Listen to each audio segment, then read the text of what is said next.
Ó, eu vou voltar aqui, só para terminar esses slides, do mecanismo de transdução. Tá? Só finalizando aqui, então, ocorre, tá, com o movimento da membrana basilar, tá? A membrana tectória está tocando os cílios, então esse movimento da membrana basilar leva ao movimento da membrana tectória. O movimento dos cílios, que é a inclinação, aumento na abertura dos canais de potássio, a despolarização, a abertura dos canais de cálcio na base, o segundo mensageiro, liberação do neurotransmissor excitatório. A gente tinha parado aqui, que é a estimulação da fibra aferente do oitavo par, tá? Aumenta o potencial de ação, e aí a gente tem o impulso nervoso, tá? Só retomei esses slides. Esse slide foi de onde a gente parou semana passada.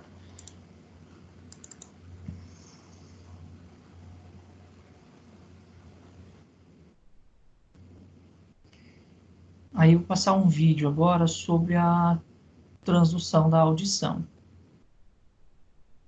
Vocês estão conseguindo ver? Sim, senhor. Ah, ok.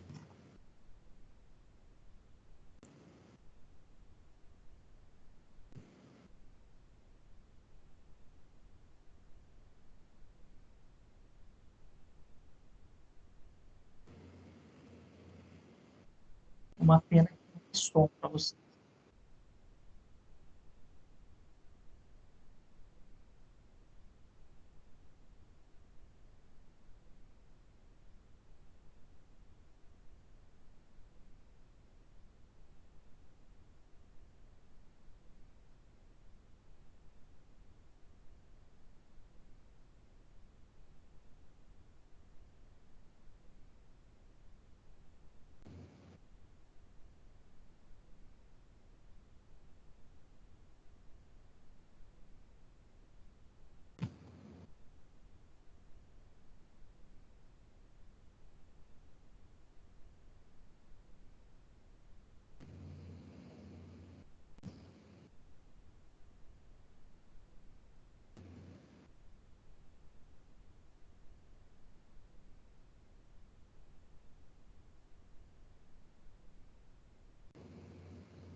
Eu acho que eu não estou conseguindo te ouvir, professor. Eu acho que seu microfone está desligado. Opa, desculpa.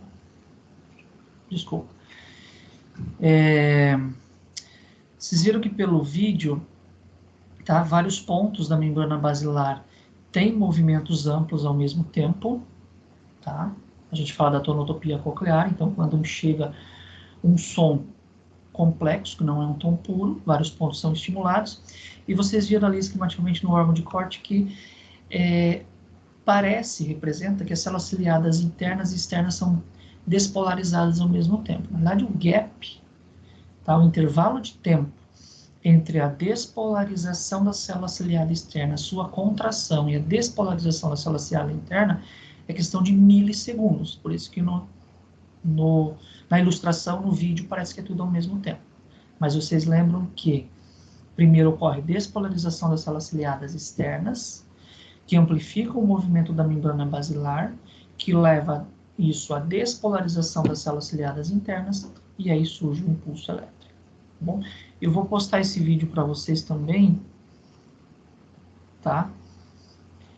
Daí com o som vocês vão entender melhor, tá? Mas ele é só um resumo de toda a aula. Bom, alguma dúvida desse assunto até aqui? Para a gente passar para as doenças? Não, tranquilo. Por enquanto, tranquilo. Ok, então, vamos lá, na sequência.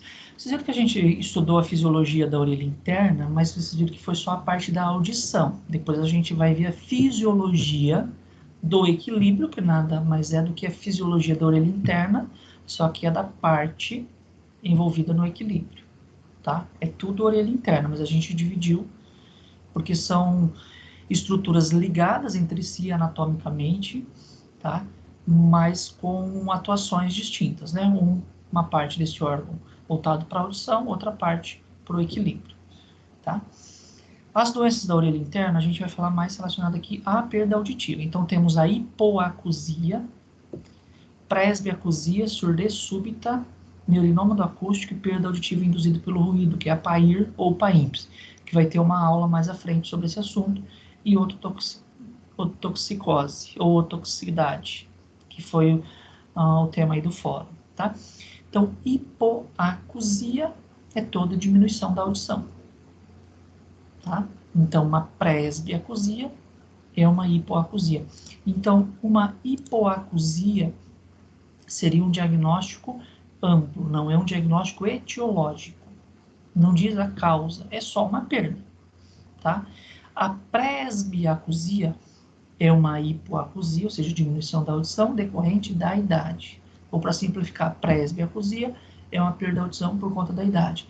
Surdez súbita é uma perda da audição que surge de forma súbita, sem causa aparente. Vou explicar isso mais à frente. Neurinômado acústico, ou chivanômado acústico, ou neurinômado oitavo par, ou chivanômado oitavo par, tudo a mesma coisa.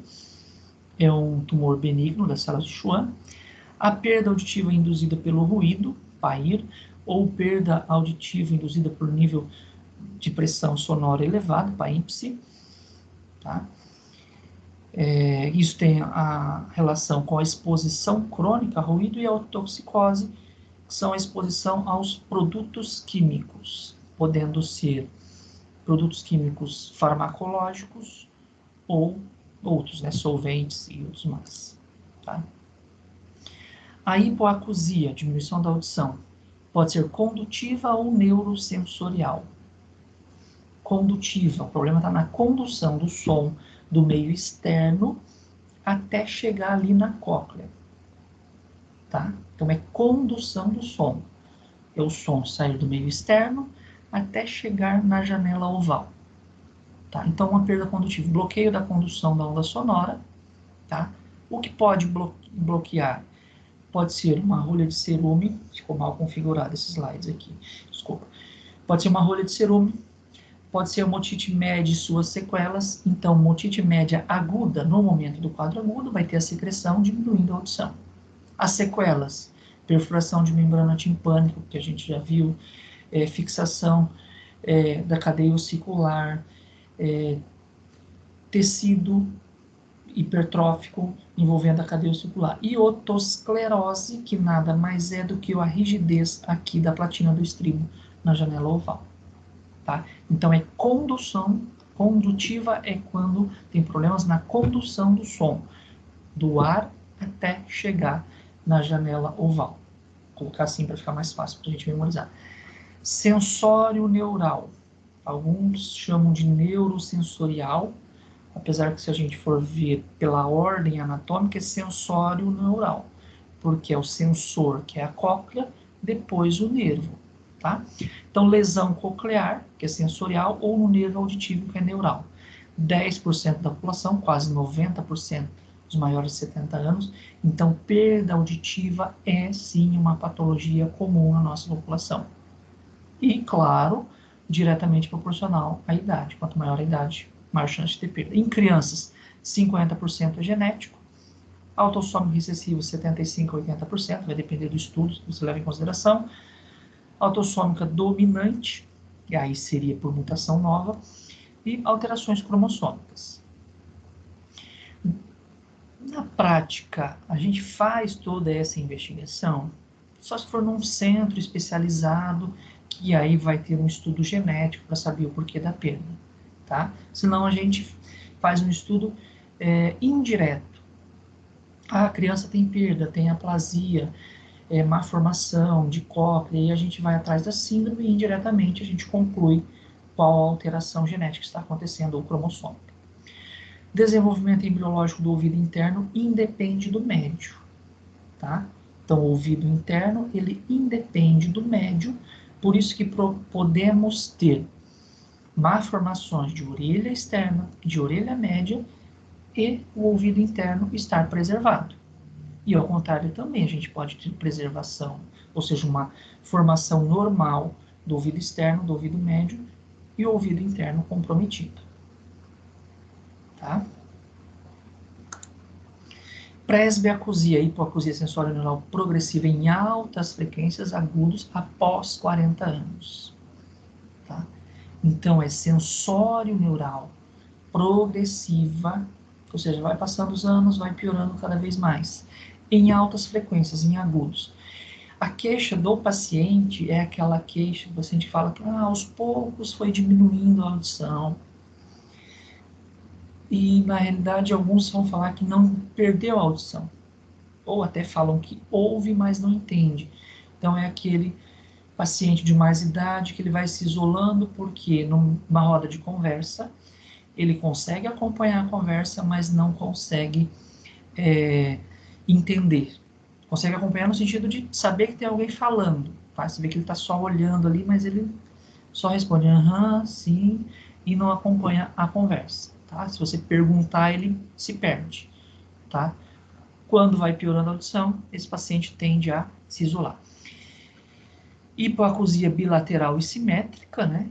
Na maioria das vezes, e o tratamento seria a prótese auditiva. Então, esse seria o gráfico. Ó. Com 20 anos tem uma leve perda, aos 40, 20 leve perda, se a gente considerar como base as outras frequências, porque os limiares até 25 decibéis são dentro da normalidade, tá? Mas a gente considera que 4, por exemplo, nesse caso na linha verde, 4 e 8 já tem uma perda em relação ao que seria a audição normal do paciente. A gente pensar que o normal seria uma curva plana, tá? Aos 40 vai piorando, e aos 90 a gente espera essa perda aqui profunda nos agudos. Vale lembrar o seguinte, cada paciente tem uma curva. Não espere que todos os pacientes de 90 anos vão estar nessa curva vermelha. E nem todos os pacientes de 40 nessa amarela. Tem paciente com 90 com audição super preservada. Tem paciente com 40 que tem praticamente uma anacusia, começando em 60 e... Tá? Lembrar o seguinte, a maioria das vezes a perda auditiva soma os fatores. Então, se o paciente tem histórico de exposição ao ruído, exposição ao ototóxico, por exemplo, um tratamento de um câncer, e aí esse paciente tem 80 anos, então provavelmente somou esses fatores. A perda dele não é só por presbiacusia. A gente costuma dizer que na prática a presbiacusia é um diagnóstico de exclusão. Então, na história clínica, você investiga, o paciente não teve trauma acústico, não teve infecção, não fez tratamento com drogas ototóxicas, teve nada. Então, aí seria presbiacusia, tá? Claro que às vezes tem um componente genético também, tá? A surdez súbita é a hipoacusia sensório-neural súbita maior que 30 decibéis. 98% é unilateral e é autolimitado, de 40% a 60%. Então, o quadro de surdez súbita é uma perda sensório-neural de início súbito, abrupto. Aquele paciente fala que acordou, estava surdo. Ou, de repente, percebeu que estava surdo e surgiu um zumbido. Não é uma perda progressiva, é súbita, de uma hora para outra, tá? Rápida. 98% dos casos são unilaterais, tá? Aí a definição, maior que 30 dB. Na prática, é difícil. Por quê?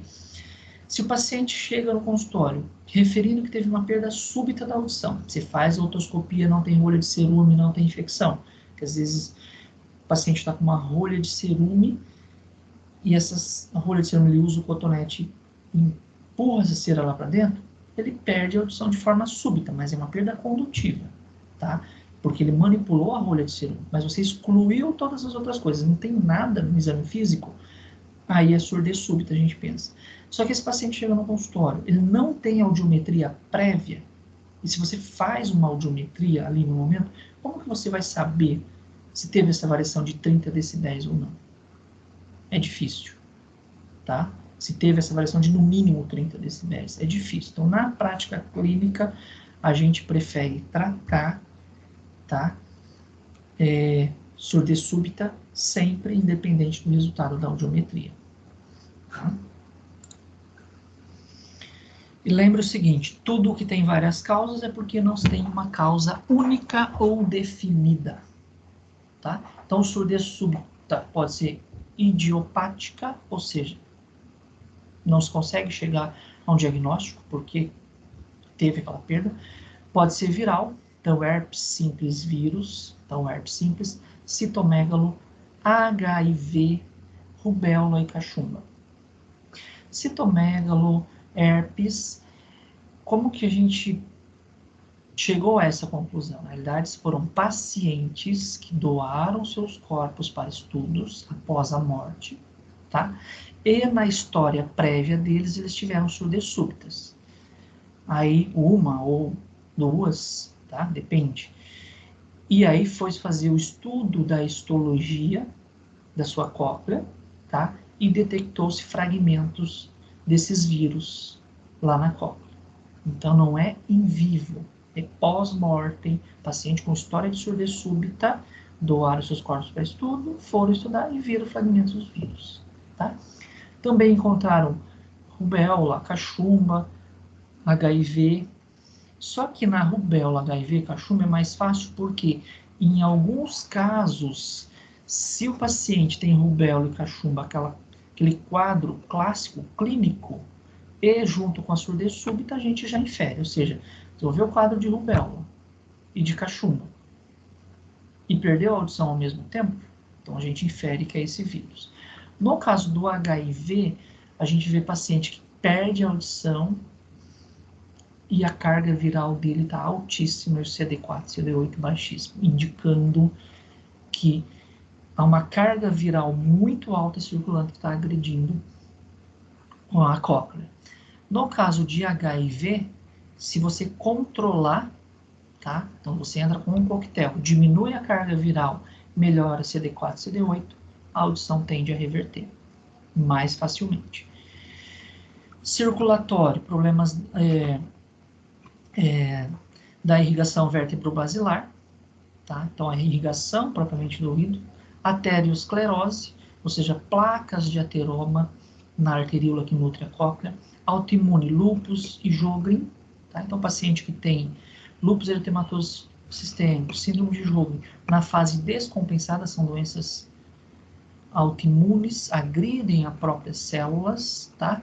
O Sjögren tende a agredir as glândulas salivares, o lúpus aí, o rim pele, o espectro é amplo dessas doenças. Neoplásico, neurinômado acústico e a leucemia. Leucemia aí seria um quadro mais avançado. Neurinômado acústico eu coloquei aqui destacado. Neurinômado acústico tem a seguinte situação. Ele é um tumor de crescimento extremamente lento. E por que dá surdez súbita? O que acontece? Tem um tumor pequeno dentro do meato acústico interno, que é um canal ósseo, e por qualquer motivo, esse neurinoma, ele edemacia, ele incha. Se ele aumenta subitamente, aí ele comprime o oitavo par, piora a audição. Por isso que sempre na surdez súbita pedir ressonância. Por quê? Justamente para descartar neurinoma. Porque a gente vai ver que o tratamento da surdez súbita é corticoide tópico. Corticoide sistêmico. É corticoide sistêmico em dose alta. O que vai acontecer? O neurinoma está edemaciado, deu surdez súbita.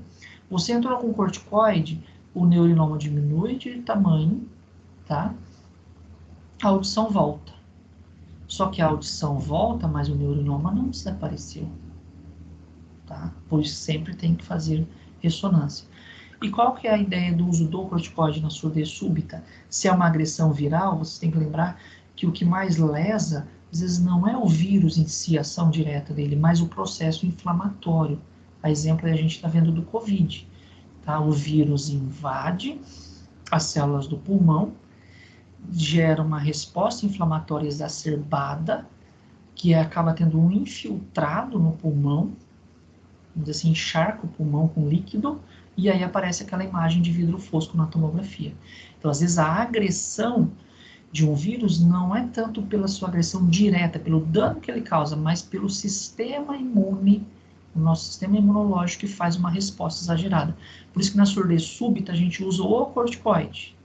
Porque se for vírus, tá?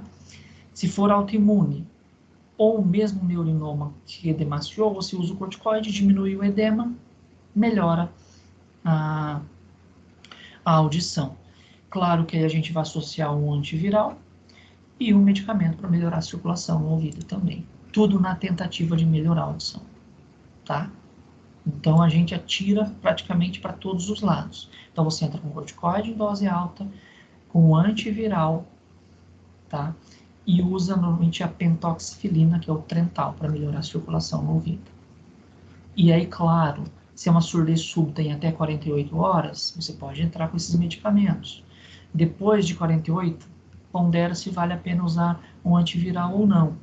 Tá? Depois de uma semana, pondera se vale a pena usar o corticoide ou não. Então, a surdez súbita é uma das poucas urgências em otorrinolaringologia. Tá? Os sintomas: hipoacusia unilateral, 98%.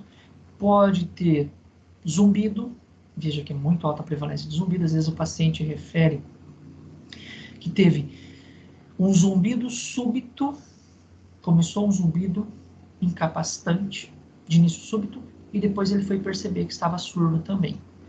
Pode ter tonturas, vertigens, pode ter plenitude auricular, sensação de ouvido entupido, e a cefaleia, menos comum. Diagnóstico: anamnese otorrinolaringológica, como eu disse para vocês, para descartar a história de otites externa, otite média, ou traumas, ou rolha de cerúme. O exame otorrinolaringológico, claro, para você confirmar suas hipóteses diagnósticas. Pesquisas de pares cranianos, a gente tem que pensar em AVC de tronco cerebral, ou tronco encefálico, que pode dar crises vertiginosas, ou perda de audição, e às vezes sintomas discretos quanto aos que a gente está habituado, que seria diminuição de força e alteração na marcha. Por isso que a gente pesquisa os pares cranianos. Exame complementar, audiometria é o principal. Imitanciometria, alguns discutem se faz ou não, porque alguns acham que o som emitido pelo aparelho poderia causar um dano na cóclea já comprometida pela surdez súbita, isso é discutível se causa ou não. O BERA para descartar lesão coclear e ressonância descartar lesão do nervo, tronco e córtex. Então veja que o BERA você descarta a lesão coclear. A ressonância você descarta a lesão do nervo, tronco e córtex, ou seja, é mais complexo. Só que vocês têm que lembrar o seguinte, o Bera, ele estuda a fisiologia do nervo coclear. A ressonância estuda a anatomia. Em alguns casos, você tem que complementar, fazer os dois. Exames laboratoriais, hemograma, ver se tem alguma infecção, glicemia, por exemplo, uma hiperglicemia no diabético descompensado, creatinina, insuficiência renal, pode ser fatores que colaboram também. A saúde do paciente como um todo. E claro, esses exames laboratoriais vão colaborar na minha conduta.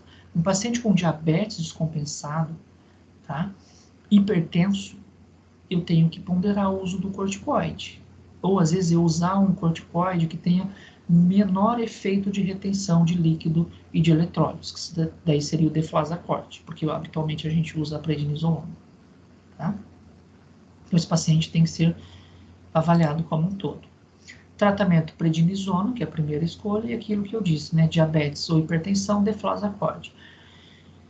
Pacientes, como a gente usa corticoide pelo menos 3 semanas, mesmo que ele está com diabetes compensado, hemoglobina glicada abaixo de 6,5 e a pressão está controlada, eu prefiro usar o deflazacort, porque às vezes a gente entra com prednisona, que ela é mais potente, mas aí o paciente pode descompensar o diabetes, a hipertensão e tem que interromper o tratamento.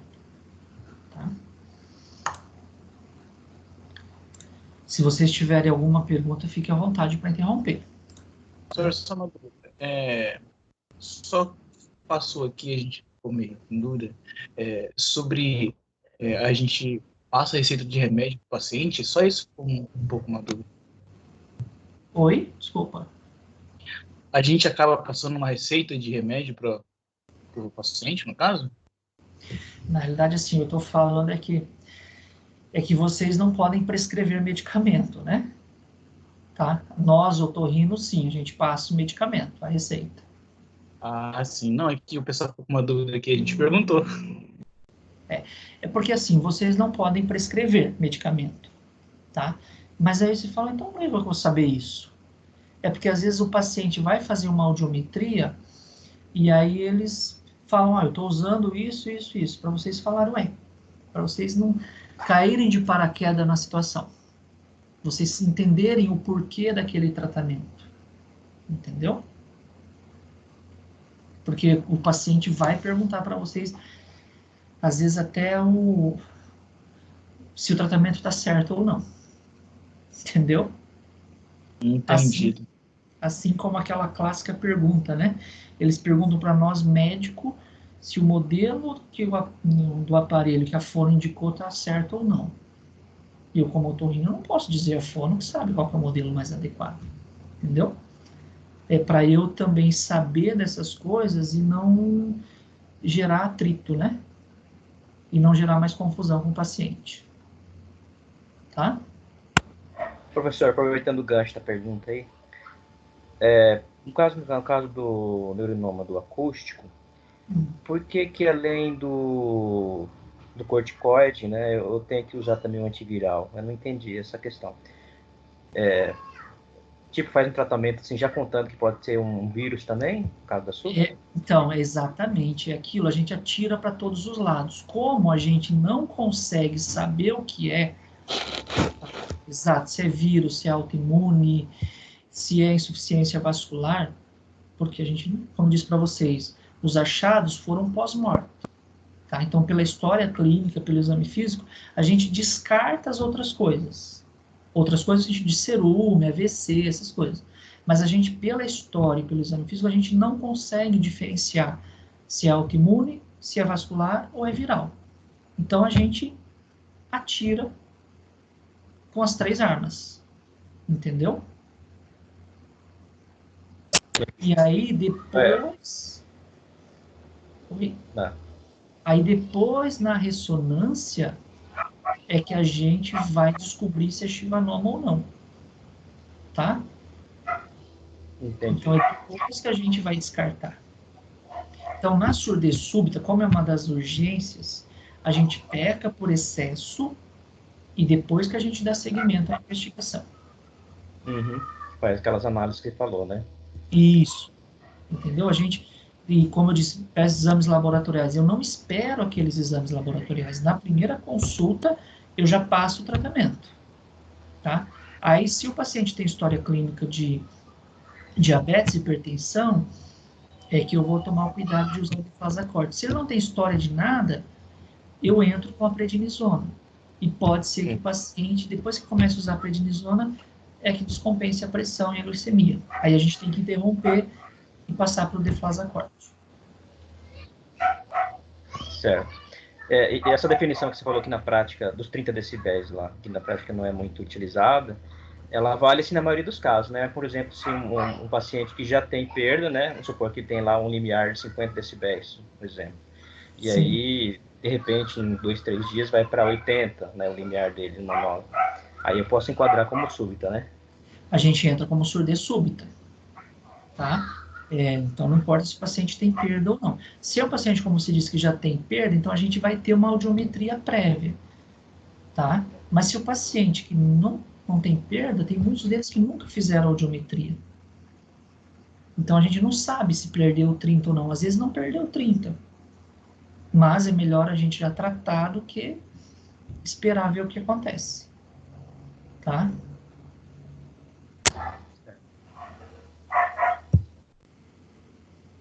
Era isso? Mais alguma dúvida?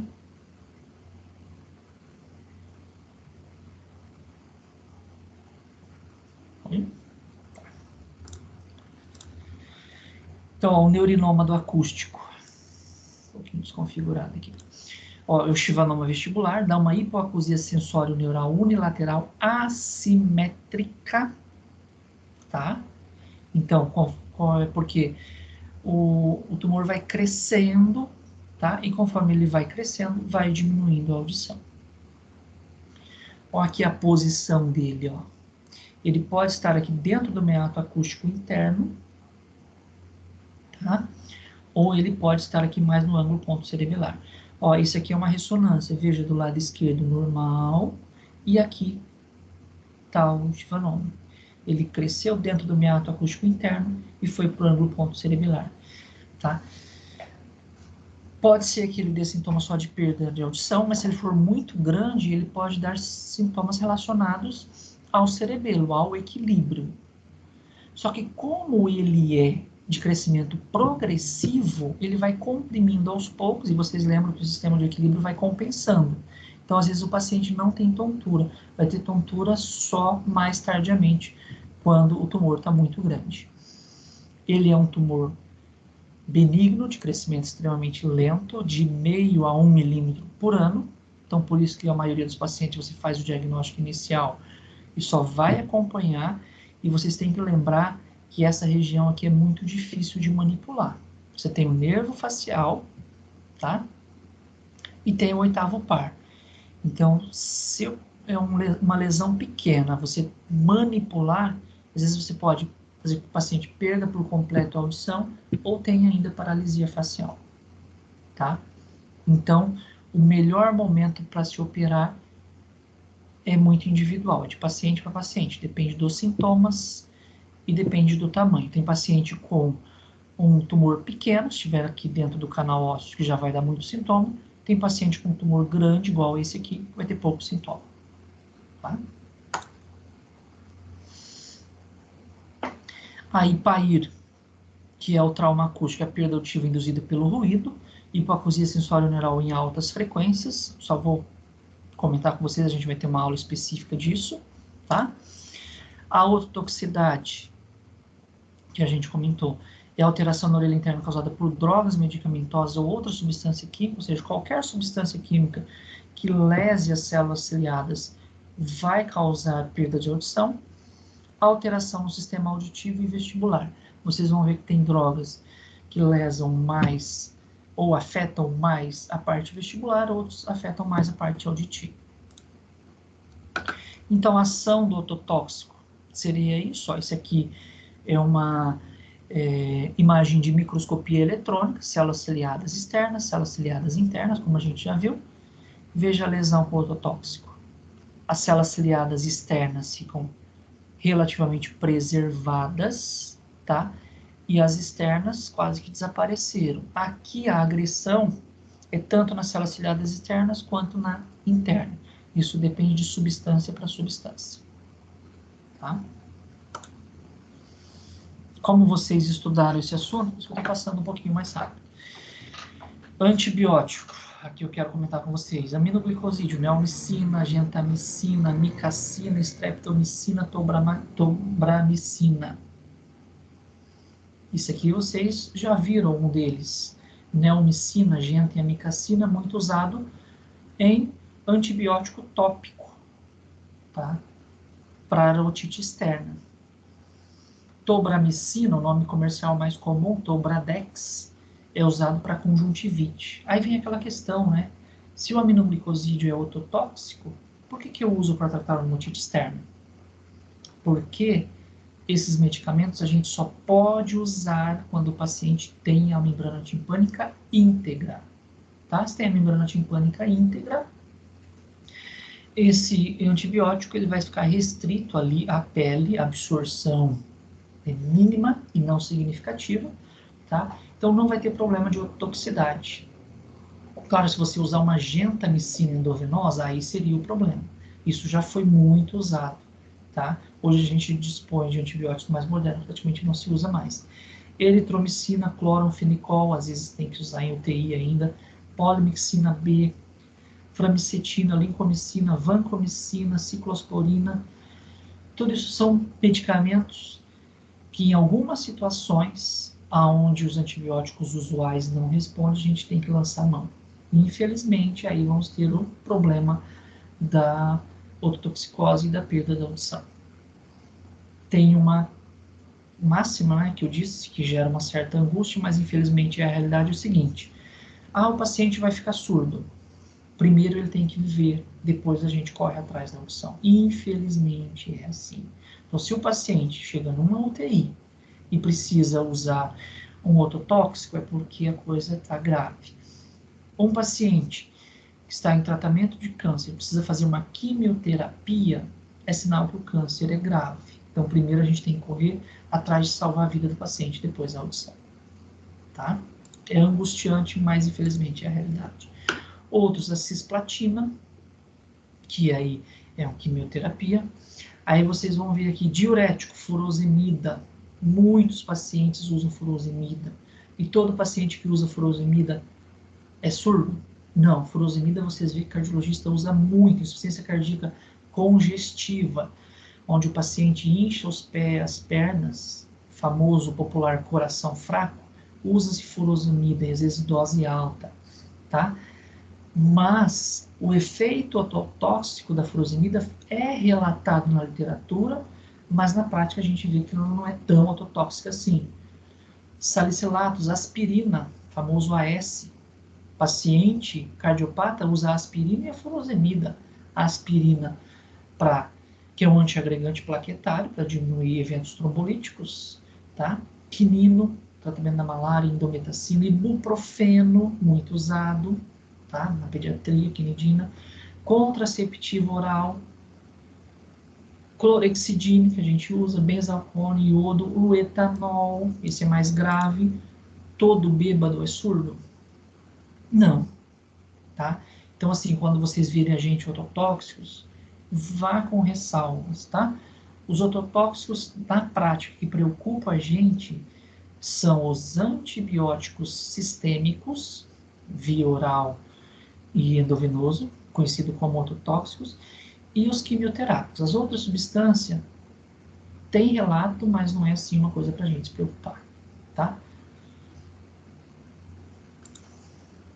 O quadro clínico antecedente de tratamento com droga ototóxica, hipoacusia uni ou bilateral, zumbido de alta frequência, plenitude auditiva, sensação de ouvido entupido, vertigem, desequilíbrio, nistagmo, osciloscopia, vai depender se esse ototóxico está afetando mais a parte vestibular ou a parte auditiva, e a mais comum é a alteração bilateral. Lembra que ototoxicidade, assim como a presbiacusia, se soma aos fatores. Então, os pacientes já tinham uma perda auditiva e aí se expôs a um ototóxico, vai ter uma piora da audição. Tá? Então, o antecedente, às vezes, dói o coração.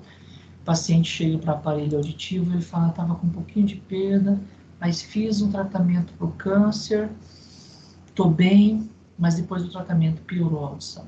Então, além de ele passar pelo trauma do tratamento da neoplasia, ainda fica a perda auditiva. Tá? Exames complementares à audiometria, hipoacusia neurosensorial única ou bilateral, predomínio em agudos, mínimo de 25 decibéis, Bera e eletrocardiografia em crianças de pouca idade, vocês lembram, para audição, padrão ouro, audiometria, mais completo. Paciente que não responde ou não colabora, Bera e eletrocardiografia. Tá? Eletrocardiografia seria muito semelhante ao Bera, só que, desculpa, o Bera é som. A eletrocardiografia é um estímulo elétrico direto na cóclea. Você pulsiona a cóclea, você pega uma agulha, transpassa ela pela membrana timpânica e vai lá e espeta a cóclea. Tá? Emissões autoacústicas, que é o teste da orelhinha, e eletronistagmografia, que é o exame da labirintite, né, popularmente conhecido assim, que aí você avalia se está tendo alterações no equilíbrio ou não. Se eu estiver indo muito rápido, vocês me avisam. Fatores de risco. Alto pico de droga no soro, tá?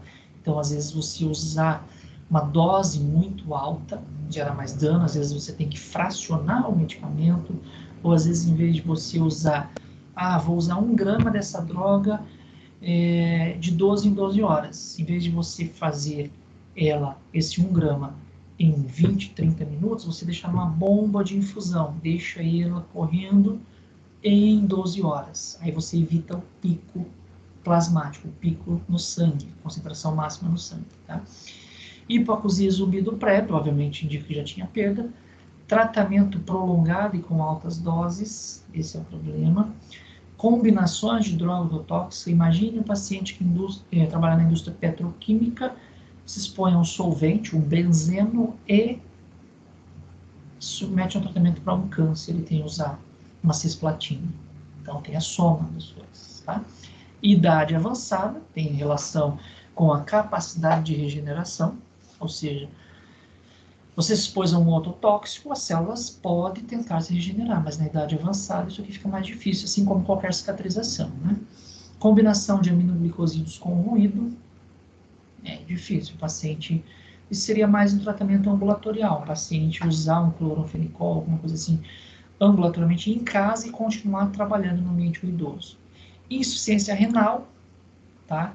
Porque a maioria desses medicamentos tem eliminação renal. Se você não corrigir a dose, esse paciente vai reter todo o medicamento que você administrou para ele, tá? Para vocês entenderem o seguinte. Por exemplo, a amoxicilina. Por que eu tenho que tomar a BD de 12 em 12 horas? Porque você toma, aumenta a concentração no sangue e depois ela vai sendo eliminada. Função renal ou pelo fígado, tá? Se o paciente tem insuficiência renal, você dá uma amoxicilina. Ele não eliminou aquela quantidade que seria o esperado ele eliminar. E ele toma outra, você vai somar os 2 comprimidos, aquela quantidade de medicamento. Tá? Então, o paciente com insuficiência renal, às vezes você tem que ajustar a dose. Isso existe, tá? Algumas regras e cálculos para você fazer esse ajuste. De acordo com a porcentagem da função renal, você ajusta a dose do medicamento ou, eventualmente, você dosa esse medicamento no sangue do paciente, para saber o quanto você vai administrar. Desnutrição e mau estado geral, óbvio, tem relação aí com a capacidade de regeneração tecidual do indivíduo. Tá? Prevenção, monitorar pacientes de risco, evitar, se possíveis, as drogas ototóxicas, tá? E administrar dose mais baixa por curto período. Então, na medida do possível, evitar esses medicamentos e, quando tiver que usar a menor dose possível, o menor tempo possível. Não precisou mais desse medicamento ou pode ser substituído por um outro que não é tóxico, já providenciar essa substituição. Bom. Alguma dúvida? Dei uma acelerada.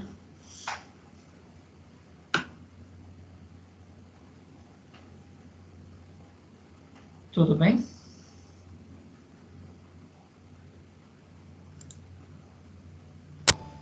Professor, Oi. Na surdez súbita, isso é permanente ou tem alguma chance de reversão? Então, a surdez súbita, como eu disse para vocês, é uma urgência porque a gente tenta entrar com os medicamentos, como eu disse para vocês, atira aí nas 3 frentes, né? Para a gente tentar reverter, tá? Ah, tá. Eu não tinha entendido muito bem essa parte. Eu tinha entendido de usar todos os medicamentos para vírus e para as outras coisas, mas eu não tinha ficado claro se dava para reverter ou não. Assim, a gente tenta reverter, a gente não garante, a gente sabe que a maioria reverte, tá? E pode acontecer de ter uma melhora importante que o paciente percebe nos primeiros 15 dias, mas pode levar até uns 6 meses para a audição voltar ao normal. Entendi. Ô, Samuel, Oi? parece que tem uma questão também do tempo, né? Quanto maior o tempo que demorar até essa intervenção, né? São piores as chances de reverter, né? Isso.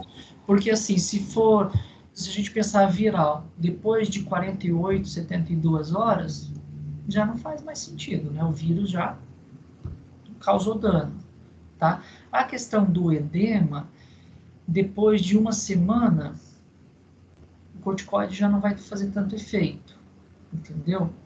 Depois de 2 semanas, você usar um medicamento para fazer uma vasodilatação, ou seja, o tempo que a cóclea ficou exposta à baixa de oxigênio, já lesou muito o tecido, a chance de você reverter é menor, tá? Claro que, assim, depois de uma semana a gente não entra mais com antiviral, mas com corticoide e medicação vasodilatadora a gente acaba entrando ainda, mas já avisando o paciente que, infelizmente, passou o melhor momento do tratamento. Tá? Ah, entendi.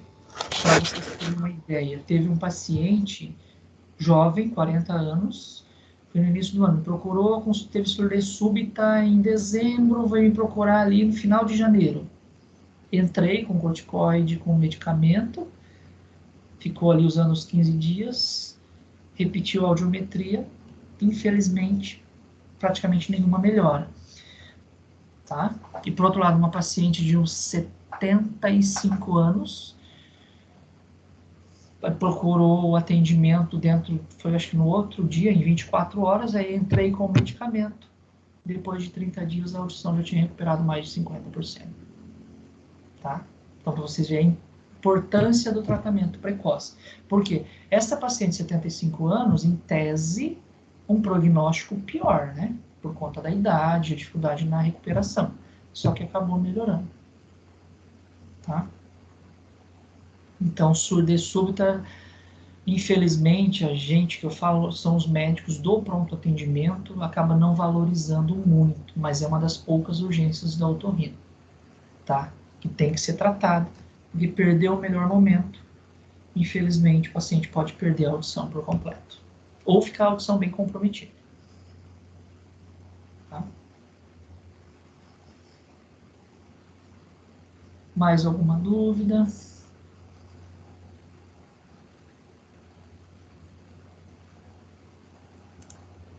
Ok? Posso passar para outra aula? Parece que a gente tem pouco tempo, né? Mas eu vou falar dos pontos principais aqui.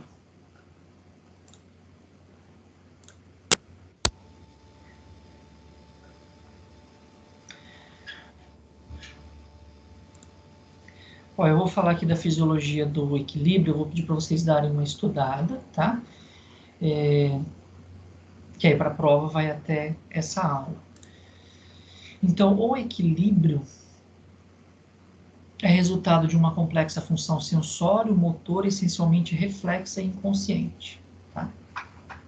Reflexa é porque acontece tudo de forma automática e inconsciente, não depende da nossa vontade. Tá? A gente não fica pensando qual músculo vai contrair ou qual músculo vai relaxar para manter o pescoço sempre estável, o nosso campo de visão estável. Tá? Por isso que ela é inconsciente. O objetivo é estabilizar o campo visual. Imagina como que a gente ia enxergar se a imagem ficasse mexendo toda hora. Tá? E mantém a posição ereta, nos mantém em pé. Claro, aí é vital para postura e locomoção. Tá?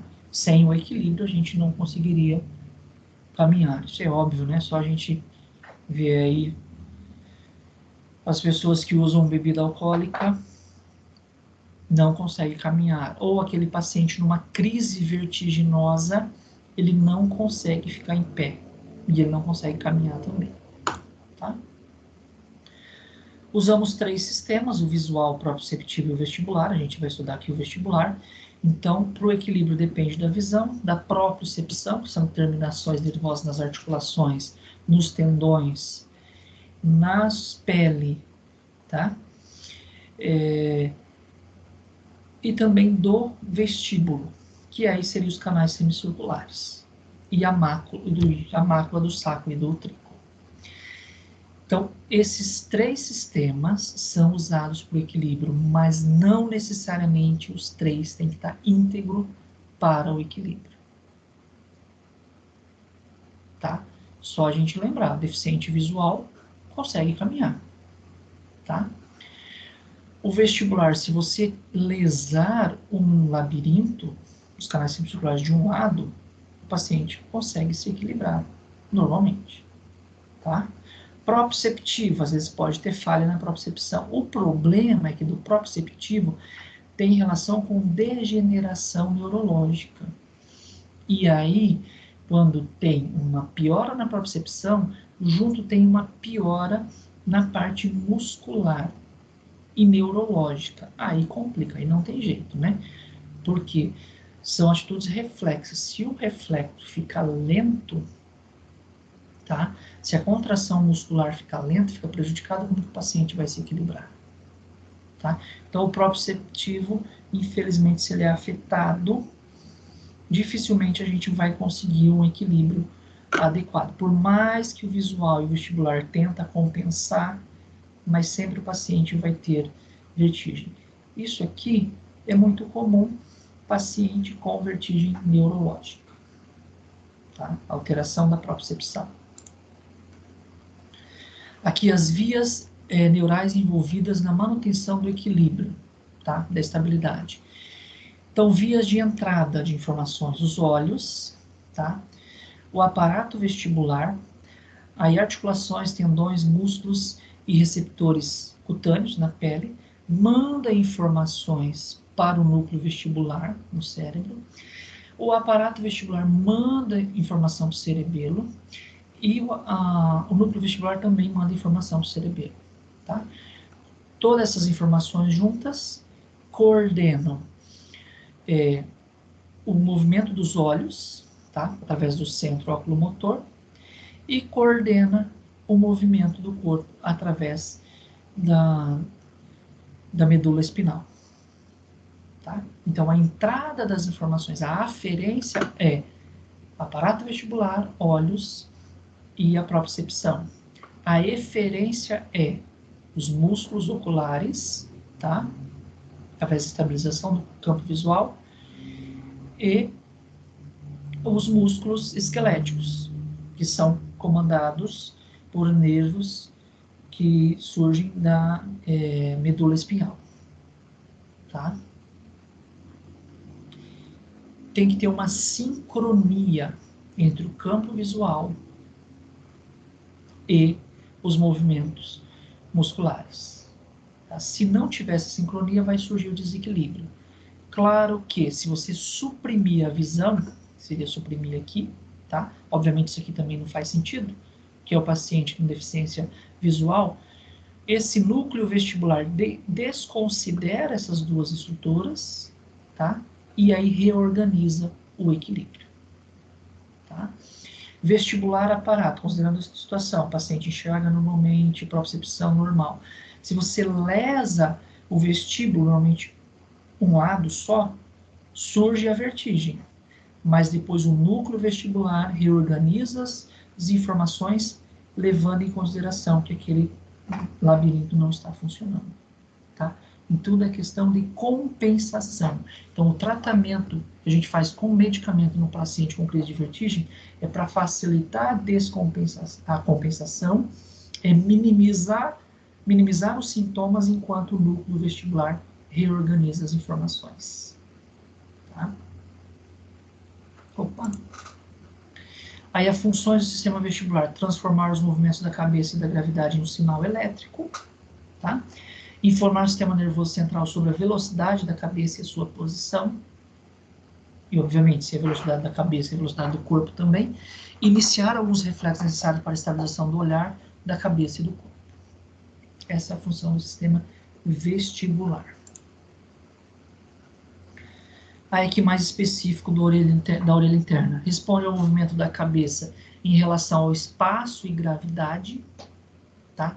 Sacro e utrículo responde a movimentos lineares, tá?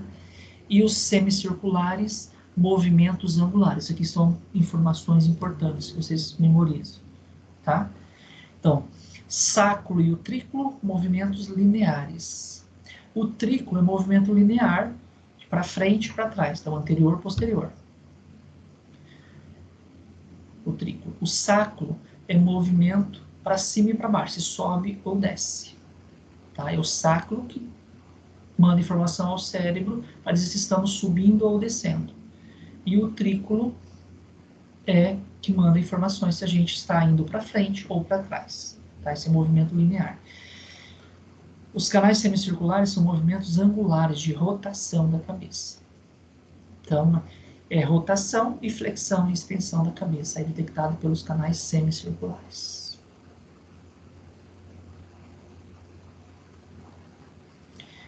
Se eu estiver indo muito rápido, fiquem à vontade para me interromper. Tá?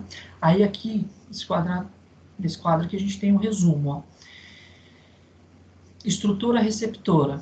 São os otólitos, na verdade mácula, né? O órgão é a mácula e as estruturas são os otólitos. Sacro, percebe gravidade e aceleração linear vertical. O trículo, também tem uma mácula, aceleração linear horizontal. Para memorizar, vai um macete, se alguém tiver um mais fácil de memorizar, fica à vontade para compartilhar. Sáculo é de pequeno saco. Se a gente lembrar que o saco fica pendurado, então ele vai detectar a gravidade, tá? E a aceleração linear, para cima e para baixo, vertical. Tá? O trículo, ao contrário, né? Aceleração linear horizontal.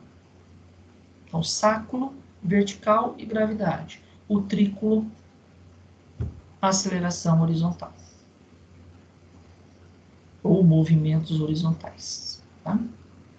Os semicirculares, o lateral, posterior e superior, o órgão é a ampola, aceleração angular, é rotacional. Tá? É rodar a cabeça para a direita, para a esquerda, ou rodar a cabeça para cima e para baixo. Tá? Que é a extensão e flexão. Tudo bem? Ó, essa imagem aqui que eu vou pedir para vocês tentarem, ó, o sacro e o utrículo. Tá? Tem a mácula, células ciliadas epiteliais, tem a massa gelatinosa aqui, e aqui em cima são os otólitos, tá? Os cílios são incorporados à membrana otolítica, que é essa membrana gelatinosa aqui. E aqui são os otólitos. É a ação desses otólitos, por ação da inércia, né? Que eles vão fazer a movimentação desses cílios. Tá?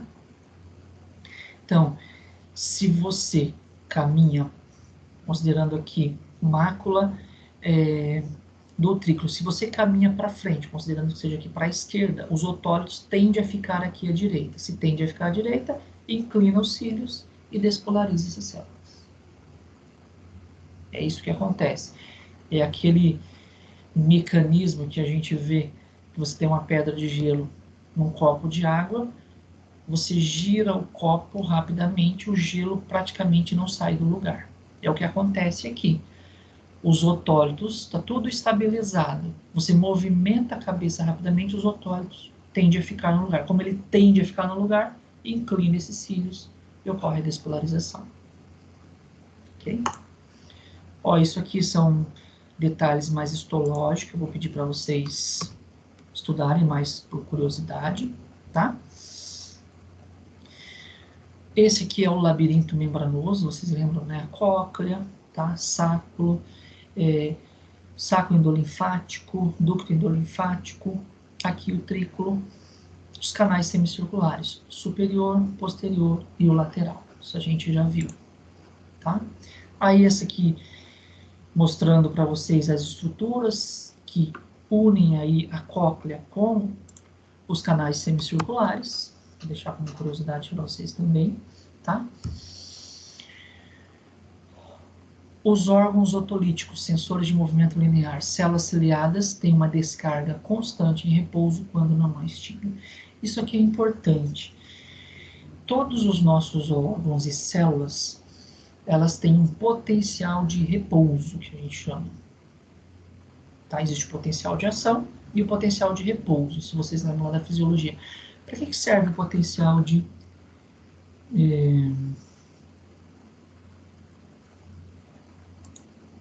o potencial de repouso? É para informar, tá, ao centro de controle que aquela estrutura está funcionante. Tá? Por isso que tem um potencial de repouso. Tá? Quando, isso aqui é importante, quando o cílio inclina para o sinocílio, tá? Que é o sinocílio é o cílio maior, então ocorre a despolarização. Então aumenta o potencial de ação. O sinocílio para os cílios ocorre a hiperpolarização, diminui o potencial de ação. Tá? Então, quando o cílio se inclina ao maior, que é o sinocílio, despolariza. Então, aumenta a frequência de impulsos elétricos. Quando inclina em direção aos cílios menores, ocorre uma hiperpolarização, diminui a frequência dos impulsos. Tá? Então, sempre é isso. Tem potencial de repouso, ora despolariza ou hiperpolariza. Por que eu falo ora? Porque as estruturas, elas andam em conjuntos, tá? Tanto as máculas quanto as ampolas dos canais semicirculares. E aquilo que eu comentei no anterior, ó, inclinou a cabeça, tá? Nessa situação aqui, de inclinou a cabeça, como os otólitos são mais pesados, eles tendem a empurrar essa massa gelatinosa para baixo, levando assim os cílios. E vejam aqui, ó, tem uns cílios despolarizados e uns hiperpolarizados. A gente vai ver isso, acontece dentro da mesma mácula e nos canais semicirculares. Isso acontece em relação ao canal semicircular contralateral. Tá? Um lado despolariza, outro lado hiperpolariza. Isso são informações importantes, são informações complementares.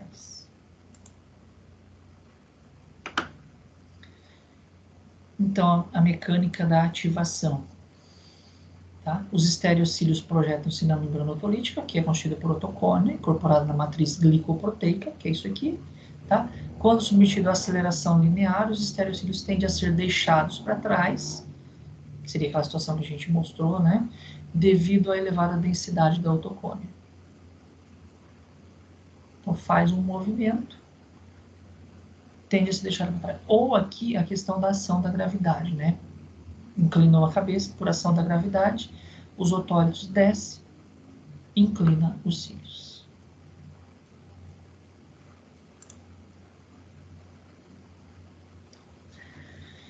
Importante que as otocônias são sensoras de movimento linear, mapeamento do movimento. Nossa, o horário está avançado, hein? Ó, o trículo, plano horizontal, forças horizontais, sacro, plano vertical, forças verticais. Isso a gente já viu. Detectar a direção e amplitude da gravidade e movimento linear, tá?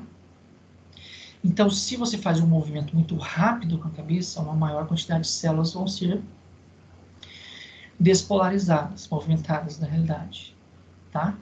Então, além da direção, também nos dá a noção de intensidade, tá?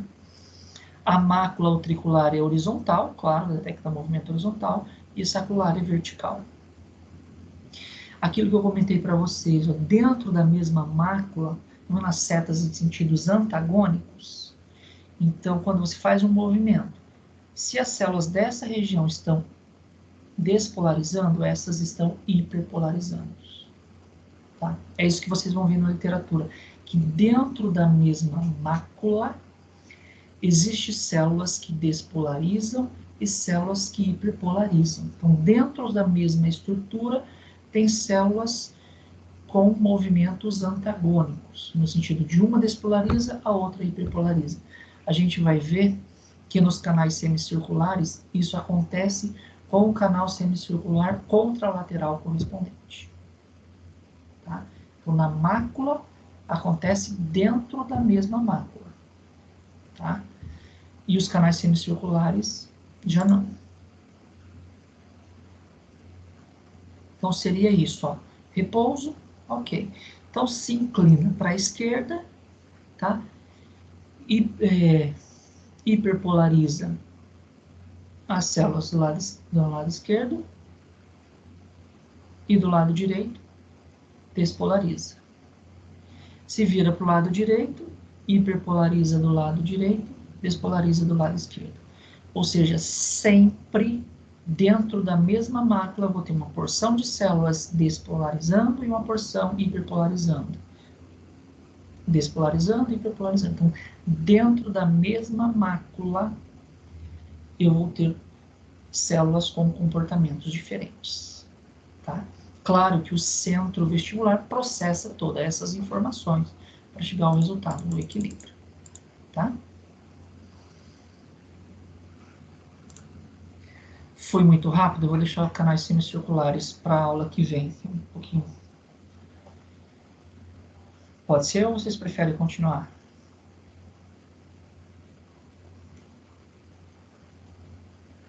Pode ser. Oi? Deixamos para a semana que vem? Bastante informação na aula, né? Oi?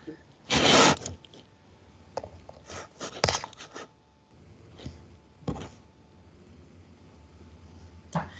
Eu vou pedir para vocês estudar essa aula do equilíbrio, tá? E estudar os canais semicirculares, porque eu só vou dar mais uma retomada e tirar dúvida, tá?